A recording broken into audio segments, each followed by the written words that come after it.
आज की कहानी है एक ऐसे कैदी की जो हर बार जेल से भाग निकलता है, फिर चाहे कितनी भी सिक्योरिटी क्यों ना हो। ये कहानी है जापान के सबसे खूंखार कैदी सुजुकी की, जो इस समय जापान की सबसे हाई सिक्योरिटी जेल में अपनी सजा काट रहा है। चेकिंग ड्यूटी पर घूम रहे गार्ड्स के जाने के बाद सुजुकी अचानक मुस्कुराया और अपना एक दांत बाहर निकाल लिया। कुछ देर बाद गार्ड्स फिर से चेकिंग करने आए, लेकिन इस बार सुजुकी फरार हो चुका था। उन्हें वहाँ किसी के मौजूद होने का शक हुआ, लेकिन सुजुकी भी कोई कच्चा खिलाड़ी नहीं था। वो बिना आवाज किए रोशनी से बचता हुआ इधर से उधर छुपता रहा। जब गार्ड्स ने आइसोलेशन सेल की दोबारा चेकिंग की तो वो समझ गए कि सुजुकी भाग चुका है। उन्होंने तुरंत बाकी के गार्ड्स को बुलाया और देखते ही देखते वहाँ भीड़ इकट्ठा हो गई। जब सुजुकी छत से भाग रहा था तो जोर जोर से जेल के सायरन बजने लगे। अचानक जोरदार बारिश शुरू हो गई और हमें पीछे की कहानी दिखाई जाती है। 12 साल पहले कुछ कैदियों को एक जेल में लाया गया था। उनमें से एक सुजुकी भी था जो वहाँ 10 साल की सजा काटने आया था। क्योंकि वो कभी कुछ बोलता नहीं था तो सबने मान लिया कि वो शायद गूंगा है। उसकी छाती पर माउंट फिजी का उल्टा टैटू भी था। सुजुकी उस समय भी जेल से भागने के लिए मशहूर था और अब तक 3 बार ऐसा कर चुका था। इसके बाद सुजुकी को एक छोटे से कमरे में लाया गया जहाँ सिर्फ एक रोशनदान था। उसने रोशनदान को ध्यान से देखा। उसके दिमाग में जरूर कुछ चल रहा था। बाहर गार्ड ने जेल के वार्डन मिस्टर कानीमुरा से कहा कि सुजुकी इस बार तो हरगिज नहीं भाग पाएगा, लेकिन जैसे ही उसने शीशे से देखा सुजुकी तो पहले ही गायब हो चुका था। वार्डन ने पूरे शहर को घेरने के ऑर्डर्स दिए ताकि सुजुकी किसी भी हालत में बच ना पाए, लेकिन गार्ड्स ने तो उसे 20 ही मिनट में पकड़ लिया। पता नहीं क्यों पर सुजुकी ट्रेन की पटरी पर सीधा भागता जा रहा था। इसके बाद उसे फिर से उसी कमरे में कैद कर दिया गया, लेकिन इस बार उसके हाथों में हथकड़ियां थी। जब एक गार्ड ने अंदर झांक कर देखा तो सुजुकी मुंह पर चादर ओढ़े सो रहा था। गुस्से में उसने सुजुकी को चादर हटाने को कहा क्योंकि वो कोई चांस नहीं लेना चाहते, लेकिन जब बार बार कहने पर भी उसने चादर नहीं हटाई तो गार्ड्स ने मिलकर उसकी बुरी तरह पिटाई की। अगली सुबह वार्डन ने सुजुकी के सारे पुराने रिकॉर्ड्स निकाले।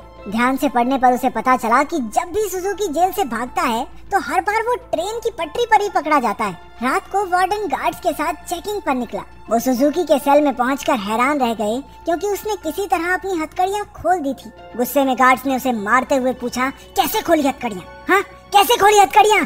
लेकिन हमेशा की तरह सुजुकी चुप रहा। एक बार फिर से उसकी जमकर धुलाई हुई। एक दिन सुजुकी एक छोटी सी तार से खेल रहा था जिसे किसी तरह छुपाकर वो जेल के अंदर ले आया था। सवाल ये उठता है कि वो इस तार को अंदर लाया कैसे? मुंह में छुपा के? ना, गू में छुपा के। इसी तार की मदद से वो अपनी हथकड़ियां खोलता था। कुछ दिन बाद वार्डन 1 हफ्ते की छुट्टी पर अपने घर चला गया।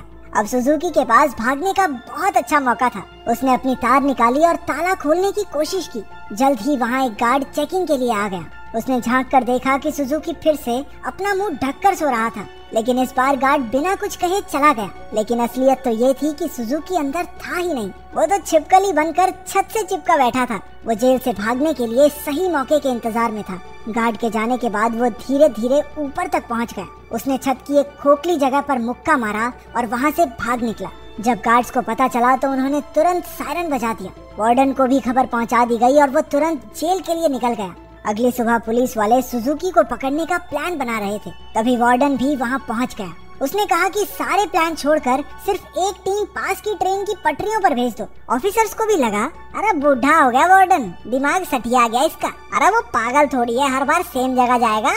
लेकिन जब वार्डन ने उन्हें विश्वास दिलाया कि उसे 100% भरोसा है कि सुजुकी वहीं मिलेगा, तो उन्होंने उसकी बात पर भरोसा करके टीम भेज दी और उसकी बात सच भी निकली। सुजुकी को एक बार फिर से ट्रेन की पटरियों पर पकड़ लिया गया। जेल से निकलने में तो ये चाचा चौधरी बन जाता है, कंप्यूटर से तेज दिमाग। बाद में क्या हो जाता है इसे? क्योंकि वार्डन की सूझबूझ की वजह से सुजुकी पकड़ा गया तो उसके काम से खुश होकर उसे प्रमोट कर दिया गया।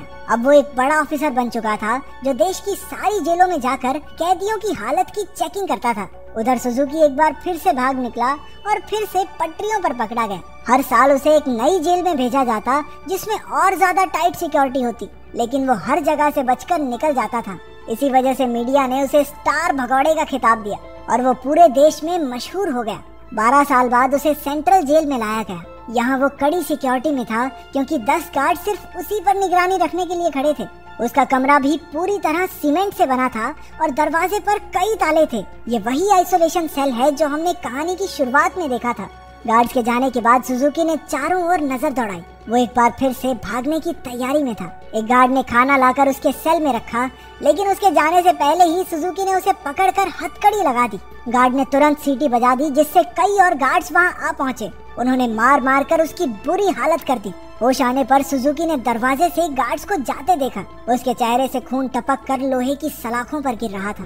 अगली सुबह गार्ड्स ने उसकी हथकड़ियों पर कुछ और पेच कस दिए ताकि इस बार वो उन्हें खोल ना पाए।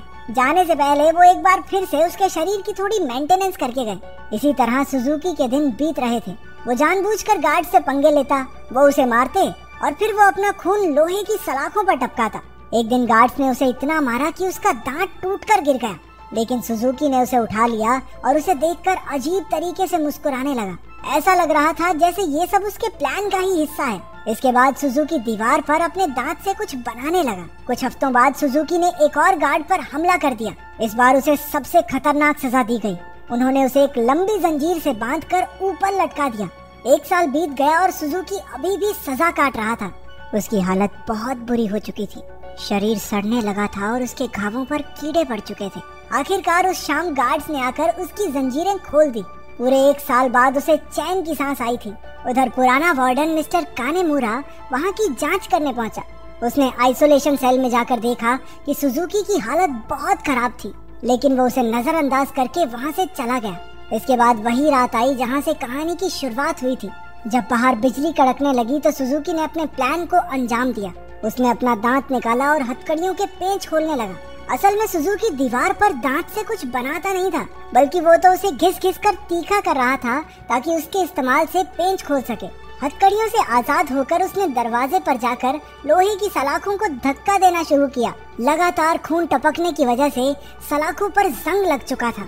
कुछ ही पलों में सलाखें टूट गई और सुजुकी जेल से फरार हो गया। इसके बाद सुजुकी के जन्म की कहानी बताई गई। उसके पैदा होते ही उसकी माँ की मौत हो गई थी और उसका बाप जेल में सड़ रहा था। इसी वजह से वो अपने रिश्तेदारों के घर पला। एक दिन सुजुकी जंगल में प्रैक्टिस कर रहा था जब उसे दूर से एक आदमी आता दिखाई दिया। ये कोई और नहीं, उसका बाप था। उन्होंने कुछ समय बातें की और तभी उसने अपने पिता की छाती पर माउंट फिजी का एक टैटू देखा। बदकिस्मती से जल्द ही वहाँ कुछ पुलिस वाले आ गए जो सुजुकी के पिता को पकड़ना चाहते थे। वो उन्हें देखकर रेल की पटरी पर सीधा सीधा भागने लगा। इस दिन सुजुकी ने कसम खाई कि एक न एक दिन अपने पिता से जरूर मिलेगा। वर्तमान समय में सुजुकी फरार होकर एक बार फिर से पटरियों पर दौड़ रहा था। मिस्टर कानीमुरा ने पीछे से उसे रुकने के लिए आवाज दी और हैरानी की बात ये थी कि वो रुक भी गया। कुछ ही देर में गार्ड्स की एक टीम आकर उसे पकड़कर ले गई। देश की सबसे कड़ी सिक्योरिटी की जेल भी सुजुकी को नहीं रोक पाई, इसलिए मिस्टर कानीमुरा ने उसे धरती की सबसे खतरनाक जेल प्रिजन आइल में भेजने के ऑर्डर्स दे दिए। प्रिजन आइल किसी मामूली जेल की तरह नहीं थी। वो समंदर के बीचों बीच बनी थी जहाँ लगातार तेज बहाव रहता था और सबसे जरूरी बात, वहाँ ट्रेन की पटरी तो बिल्कुल नहीं थी और तो और समंदर शार्क से भरा हुआ था, इसलिए वहाँ से भागकर बच निकलना एकदम नामुमकिन था। जेल के अंदर के हालात भी इतने ही खतरनाक थे। पूरी जेल में चारों ओर हजारों गार्ड्स थे और अगर कोई कैदी भागने की कोशिश करता तो उसे देखते ही गोली मार देने के ऑर्डर्स थे। जब सुजुकी वहाँ पहुँचा तो उसे तुरंत उसके सेल में बंद कर दिया गया। वो कोई कमरा नहीं बल्कि कुछ रॉड्स थी जिन्हें सुजुकी के शरीर के आसपास ऐसे जोड़ दिया गया था जिससे भागना तो दूर, वो हिल डुल भी ना सके। उधर कानीमुरा ने जेल की लाइब्रेरी में जाकर सुजुकी के बारे में जानकारी निकालनी शुरू कर दी। ढूंढने पर उसे कुछ पुरानी फाइल्स मिली जिन्हें वो पढ़ने लगा। उधर जेल में सुजुकी ध्यान लगाकर खड़ा था। हालांकि बाकी लोगों के लिए वहाँ से भागना नामुमकिन था, लेकिन सुजुकी के दिमाग में कुछ तो खिचड़ी पक रही थी। अचानक उसने अपने दोनों कंधों को डिसलोकेट कर लिया और उस छोटी सी जगह से सिकुड़कर धीरे धीरे बाहर निकलने लगा। एक कैदी ने उसे ऐसा करते देख लिया, लेकिन वो इतना नशे में भंट था कि कुछ बोल नहीं पाया। उधर कानीमुरा अभी भी अपनी रिसर्च कर रहा था कि जेल के सायरन बजने लगे। हालांकि परेशान होने की बजाय जेल का वार्डन खुश हो गया, क्योंकि वहाँ से बचकर निकलने का कोई रास्ता था ही नहीं। ऊपर से आज सारे गार्ड्स को एक कैदी को गोली मारने का मौका मिलेगा। मिस्टर कानीमुरा ने उसे समझाने की कोशिश की कि सुजुकी कोई आम कैदी नहीं है, लेकिन वार्डन ने उसकी बात को नजरअंदाज कर दिया। अगली सुबह कई गार्ड्स को बंदूकें देकर पूरे आइलैंड में फैला दिया गया। वार्डन अपने आदमियों को कुछ समझा रहा था कि वहाँ मिस्टर कानीमुरा आ गया। उसने वार्डन को बताया कि सुजुकी असल में अपने बाप को ढूंढने आया है जो इसी आइलैंड पर कैद है। ये सुनकर सब हक्के बक्के रह गए और तभी सुजुकी की असलियत का खुलासा हुआ। असल में अब तक जो भी हुआ वो सब सुजुकी के प्लान का एक हिस्सा था। वो बार बार जेल से भागकर जानबूझकर पकड़ा जाता था ताकि आखिरकार प्रिजन आइल तक पहुंच सके। उसका असली मकसद था अपने पिता को आजाद करवाना। आखिरकार सुजुकी अपने पिता से मिला और एक दूसरे को इतने साल बाद देखकर दोनों खूब रोए। बदकिस्मती से मिस्टर कानीमुरा वार्डन और बाकी के गार्ड्स के साथ वहीं आ रहा था, लेकिन उनके पहुंचने से पहले ही सुजुकी उस बूढ़े आदमी के साथ गायब हो गया। सुजुकी अपने पिता को आइलैंड के छोर तक ले आया। उसने पहले से ही वहाँ एक पैराग्लाइडर तैयार कर रखा था। दोनों पैराग्लाइडर पर चढ़े और दूर उड़ गए। दूसरी ओर मिस्टर कानीमुरा ने एक बूढ़े आदमी से बात करने की कोशिश की जो सुजुकी के पिता के साथ ही कैद था। तभी उसने माउंट फिजी का एक टैटू उस आदमी की छाती पर देखा, जिसका सीधा मतलब ये था कि इतने सालों की कड़ी मेहनत के बाद भी सुजुकी गलत आदमी को लेकर भाग गया। अब इससे बुरी किस्मत तो किसी की नहीं।